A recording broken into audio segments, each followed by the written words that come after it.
Hello student, मैं हूं अंकित और आज हम डिस्कस करने वाले हैं एक्सरसाइज 2.2। 2.1 हम पहले डिस्कस कर चुके हैं, ठीक है। और आज हम 2.2 डिस्कस करने वाले हैं। अब ये बिल्कुल सही है कि 2.1 में से क्वेश्चन नहीं बनेगा आपका, क्योंकि ओल्ड पुराने पेपर आप देख सकते हो लास्ट 10 ईयर के, ठीक है। 2.2 में से 100% क्वेश्चन बनने वाला है, ठीक है। और सिर्फ 2.2 करने के बाद आपका पूरा चैप्टर आपका कंप्लीट हो जाएगा। आपका एक चैप्टर पूरा आपके लिए कंप्लीट होके रेडी हो जाएगा। 2.2 एक्सरसाइज ही करना है, इसमें अपने को ज़्यादा कुछ नहीं पढ़ना है। और इसमें दो वेराइटी के क्वेश्चन है, दोनों वेराइटी के क्वेश्चन हम डिस्कस करेंगे, ठीक है। तो फर्स्ट वेराइटी का क्वेश्चन हमारा क्या है कि फाइंड द जीरोस फाइंड करना है पॉलिनोमियल के, ठीक है। क्वाड्रेटिक पॉलिनोमियल है, उसके जीरोस फाइंड करना है। तो जीरोस फाइंड करने वाली बात जो है वो हमने 9th में सीखी है। अगर किसी को नहीं आती है तो मैं यहाँ पर अच्छे से डिस्कस करने वाला हूँ, आपको समझाने वाला हूँ। नहीं आता है तो अब आ जाएगा, ठीक है। अब जो है क्वाड्रेटिक पॉलिनोमियल के जीरोस हम फाइंड करेंगे और सेकंड पार्ट है इसका कि relationship between the zeros and coefficient, ठीक है। ये नया है, ये आपका 10th के लिए नया है, ये हमें सीखना है। 2 मार्क्स का क्वेश्चन आएगा, ठीक है। तो relationship between the zeros and coefficient, तो जीरोज और कोफिशिएंट क्या होते हैं ये मैं आपको थोड़ा सा बेसिक बता देता हूँ कि क्वाड्रेटिक पॉलिनोमियल का स्टैंडर्ड फॉर्म क्या होता है सबसे पहले तो, ठीक है। X square plus b x plus c, ये इसका स्टैंडर्ड फॉर्म है। क्या है? स्टैंडर्ड फॉर्म है, ठीक है। अब a not equal to zero, a not equal to zero क्यों लिखा है? क्योंकि अगर ये ए जीरो हो गया तो ये पूरा जीरो हो जाएगा, और पूरा जीरो हो गया तो ये बचा हुआ पार्ट क्या हो जाएगा हमारा? लीनियर बन जाएगा, क्योंकि वेरिएबल की पावर कितनी हो जाएगी? 1। तो ये कितना बन जाएगा? ये हट जाएगा तो लीनियर बन जाएगा। और हमारा क्वेश्चन क्या है? क्वाड्रेटिक। तो क्वाड्रेटिक के लिए हमको कंपलसरी क्या चाहिए? एक्स स्क्वायर, ठीक है। एक्स स्क्वायर से ज़्यादा भी नहीं चलेगा हमें और कम भी नहीं चलेगा, कम से कम एक्स स्क्वायर हमको चाहिए। तो इसलिए यहाँ पे नॉट इक्वल टू जीरो रखा है, ठीक है।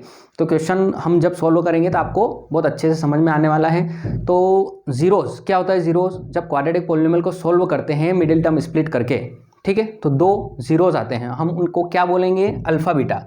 तो जीरोस क्या हो जाएंगे आपके? जीरोस क्या बोलेंगे? अल्फा बीटा, ठीक है, उनके नाम हो गए, ठीक है। तो वेरीफाई करने के लिए हमें 2 चीज़ें वेरीफाई करनी, सम ऑफ जीरोस और प्रोडक्ट ऑफ जीरोस, ये वेरीफाई करना है। तो इनका फॉर्मूला क्या होता है? सम ऑफ जीरोस, जीरोस कौन है? मैंने आपको बताया जीरोस कौन है? Alpha beta.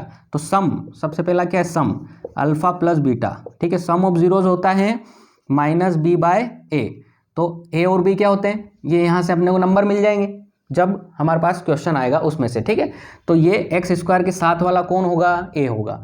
एक्स के साथ वाला कौन होगा? ये बी होगा। और ये कांस्टेंट यहाँ से सी मिल जाएगा हमें, ठीक है। तो ये तो फर्स्ट पार्ट है वेरिफिकेशन में, ठीक है। और सेकंड क्या हो जाएगा आपका? Product of zeros. तो प्रोडक्ट करना है अल्फा डॉट बीटा, तो क्या हो जाएगा? सी बाय, ठीक है। अब ये प्रोडक्ट और ये सम हमें सोल्व करना है, ये वेरीफाई में इतना करना है, ठीक है। तो आई होप आपको इसका बेसिक समझ में आया होगा, ठीक है। अब हम क्वेश्चन की ओर चलते हैं। तो क्वेश्चन हम जब सोल्व कर रहे हैं तो आप देखिए हमारा फर्स्ट क्वेश्चन क्या है? X square minus 2x, x square minus 2x minus 8। तो सबसे पहले इसका मिडिल टर्म स्प्लिट करके हमें जीरोस फाइंड करना है। तो कैसे फाइंड करते हैं जीरोस? आपको पता है कि फर्स्ट और लास्ट का मल्टीप्लाई करते हैं। यहाँ एक्स स्क्वायर के साथ कुछ नहीं है, ठीक है। एक्स स्क्वायर के साथ कुछ नहीं है मतलब 1 है, ठीक है। 1 और 8 का मल्टीप्लाई किया तो कितना आया? इनका मल्टीप्लाई करना है, कितना आया आपका? यहाँ पर साइड में हम सॉल्व कर देते हैं कि 1 और 8 का मल्टीप्लाई करने पर कितना आ रहा है? 80 आएगा। 1 और 8 का मल्टीप्लाई करने पे 80 आएगा। तो अब ऐसे 2 नंबर सोचना है कि जिनका मल्टीप्लाई करे तो हमें कितना आना चाहिए? ऐसे 2 नंबर सोचना है, ठीक है, कि जिनका मल्टीप्लाई करे तो 8 आए, ठीक है। और प्लस या माइनस करे तो क्या आए? 2 आए, ठीक है। मल्टीप्लाई करने पे 8 आना चाहिए, प्लस या माइनस करने पे ये 2 आना चाहिए, ठीक है। ये साइन हम बाद में डिस्कस कर लेंगे कि साइन कैसा क्या लगाना है। तो सबसे पहले तो हमें फर्स्ट और लास्ट का मल्टीप्लाई करना है। फर्स्ट और लास्ट का मल्टीप्लाई करके मैंने लिख दिया, यहाँ पे 8 आया, ठीक है। अब ऐसे 2 नंबर सोचना है जिनका मल्टीप्लाई मैं करूँ तो मुझे 8 मिल जाए वापस, इनका जो मल्टीप्लाई किया था वो मिल जाए, और प्लस या माइनस कुछ भी करूँ तो हमें ये मिडिल टर्म मिलना चाहिए। तो ऐसा कौन से नंबर है? 4 और 2 है ना। तो 4 और 2, 4 2 जा 8, मिल रहा है 8, हाँ मिल गया। 4 में से 2 को माइनस किया तो 2 मिल जाएगा, हाँ मिल गया। अब साइन का क्या करें, यहाँ माइनस में चाहिए तो हम बड़ा नंबर क्या रख लेंगे, माइनस का, ठीक है। -4 + 2, माइनस का 2 आ जाएगा, -4 × 2 माइनस का 8 आ जाएगा, ठीक है। तो ये साइन की बात भी हमारे समझ में आ गई कि साइन अगर माइनस का है तो बड़ा नंबर हम माइनस का रखेंगे, ठीक है। और अगर हमें मिडिल टर्म प्लस में चाहिए तो वो सब क्वेश्चन के ऊपर डिपेंड करती है, ठीक है। तो हमारा यहाँ का काम कंप्लीट हो गया। अब हम इसको क्या लिख सकते हैं, x², ये यहाँ से -4x + 2x - 8, ठीक है। ये मेन काम होता है, ठीक है, सबसे बड़ा काम यही है, ठीक है। तो ये आपको आई होप क्लियर हो गया होगा, ठीक है, क्योंकि -4 + 2 ये -4x + 2x वापस से -2x बन गया है, ठीक है। तो अब इनमें से कॉमन लेना है, इन दो में से कॉमन, इन दो में से कॉमन, ठीक है। इनमें कॉमन क्या आ रहा है आपको दिख रहा है, क्या कॉमन आ रहा है, नंबर में तो कुछ कॉमन नहीं आ रहा है लेकिन वेरिएबल में कॉमन आ रहा है x, तो x हमने कॉमन ले लिया। तो यहाँ अंदर क्या बचा, यहाँ x² है तो एक x बाहर आ गया, एक x बच गया, -4, क्यों, ये x तो बाहर आ गया, कॉमन आ गया। अब इन दोनों में कॉमन क्या दिख रहा है आपको, इन दोनों में कॉमन मुझे 2 दिख रहा है, ठीक है। तो प्लस का 2 ये कॉमन आ गया, तो यहाँ क्या बचा x, -2 की टेबल बोलना है कि कितने टाइम 8 आता है, तो 2 4 × 8, ठीक है। और एक बात मैं आपको क्लियर बता दूं कि कॉमन लेने के बाद यहाँ पे जो ब्रैकेट बनेगा ये और ये बिल्कुल सेम होना चाहिए। अगर सेम नहीं आ रहा है तो कहीं ना कहीं हमने मिस्टेक करी है, ये हमें पता करने का एक तरीका है कि हम सही कर रहे हैं या नहीं कर रहे हैं, ठीक है। तो ये दोनों ब्रैकेट हमेशा सेम आएंगे। अब दोनों में कॉमन क्या आ रहा है, x - 4 कॉमन आ गया, तो यहाँ से क्या बचा x और यहाँ से प्लस का 2, ठीक है, और इक्वल टू में 0 चल रहा है।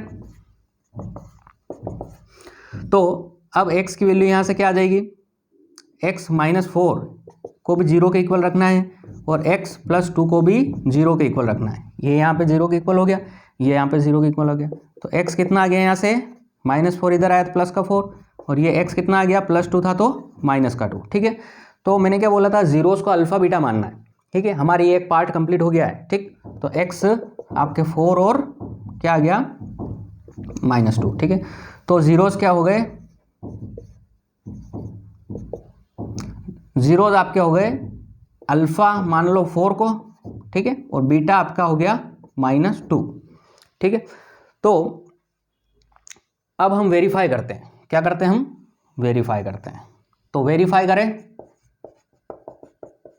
तो वेरीफाई में फर्स्ट क्या था, सम ऑफ जीरोस। तो सम ऑफ जीरोस क्या था, अल्फा + बीटा = -b/a, ये फॉर्मूला लिख दिया, ठीक है। अब हम वेरीफाई कर रहे हैं, तो अल्फा कौन है यहाँ पे, ये रह गया, बीटा कौन है, ये रह गया, और ए बी सी भी हम देख लेते हैं। तो ए कौन है यहाँ पे, ए मतलब x² के साथ क्या है, ए क्या है हमारे पास, ए आपका हो जाएगा, यहाँ साइड में लिख देता हूँ, ए हो गया आपका 1, बी हो गया आपका -2, सी हो गया आपका -8, ठीक है। ये ए के साथ x² के साथ वाला a, x के साथ वाला b, तो b -2 है तो साइन के साथ लिखना है -2, और c कौन है, -8, ठीक है। तो अब हम वेरीफाई करें, तो अल्फा + बीटा, तो अल्फा + बीटा मतलब 4 -2, अल्फा की जगह कौन रखा मैंने, 4, बीटा की जगह कौन रखा, -2, ठीक है। अब यहाँ वैल्यू रख रहा हूँ मैं b की वैल्यू कितना है यहाँ से, ये -2 है b की वैल्यू, तो b की वैल्यू -2 रखी, और a की वैल्यू कितना है यहाँ पे, a की वैल्यू 1 है, ये 1 रखी। अब ये पार्ट अलग चल रहा है, ये पार्ट अलग चल रहा है, LHS और RHS इक्वल रख देंगे तो वो वेरीफाई हो जाएगा, ठीक है। 4 - 2 कितना होता है, 2, ठीक है। ये इक्वल अपने आप ही चलने दो इसको, और ये माइनस प्लस का 2 अपॉन में 1 होने से कुछ नहीं होता है, तो ये आपका वेरीफाई हो गया है फर्स्ट पार्ट, ठीक। तो सेकंड क्या वेरीफाई करना है आपको, अल्फा डॉट बीटा c/a, ये प्रोडक्ट ऑफ जीरोस वेरीफाई करना है, ठीक है। तो प्रोडक्ट करना है, तो अल्फा कौन है अपने पास, अल्फा है 4, ठीक है, 4 हमारे पास अल्फा क्या है, 4 है, और मल्टीप्लाई करना है बीटा कौन है, -2, तो ये -2, और सी की वैल्यू कितना है यहाँ पे, -8, तो ये -8, और ए की वैल्यू कितना है यहाँ पे, ए की वैल्यू आपकी 1 है, ठीक। तो 4 × -2 कितना हो जाएगा, -8, इधर भी -8, ये आपका वेरीफाई हो गया, ठीक।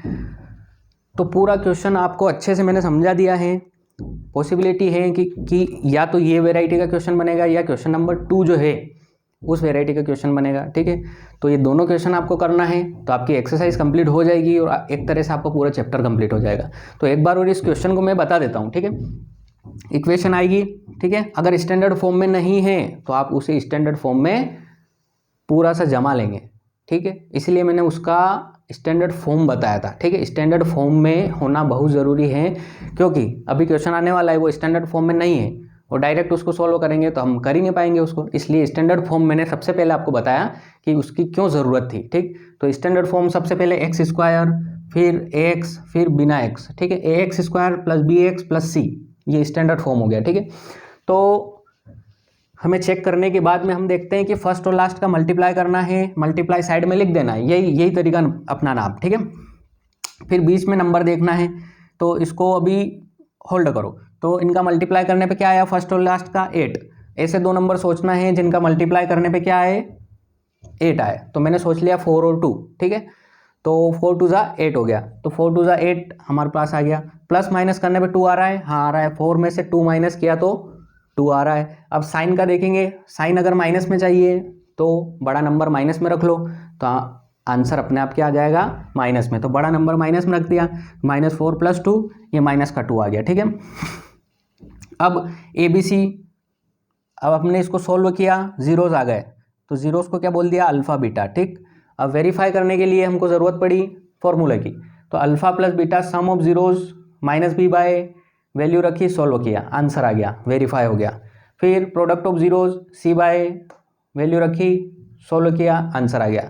तो इस तरह से ये क्वेश्चन हमारा अच्छे से कंप्लीट होता है, ठीक है। अगला क्वेश्चन हम नेक्स्ट वीडियो में सॉल्व करने वाले हैं, तो इसको अच्छे से समझिए। नहीं समझ में आता है तो एक बार और रिपीट उसको देखिए, अपने आप समझ में आ जाएगा। बहुत ही सिंपल है, बिल्कुल लोड लेने की ज़रूरत नहीं है। इस तरह से मैं सारे चैप्टर्स भी करवाऊंगा, सारे क्वेश्चन करवाऊंगा, क्या क्या आने वाला है ये भी मैं बताऊंगा, ठीक है। क्योंकि मुझे मालूम है, एक्सपीरियंस है मुझे कि किस तरह के क्वेश्चन आते हैं, ठीक है। All the best.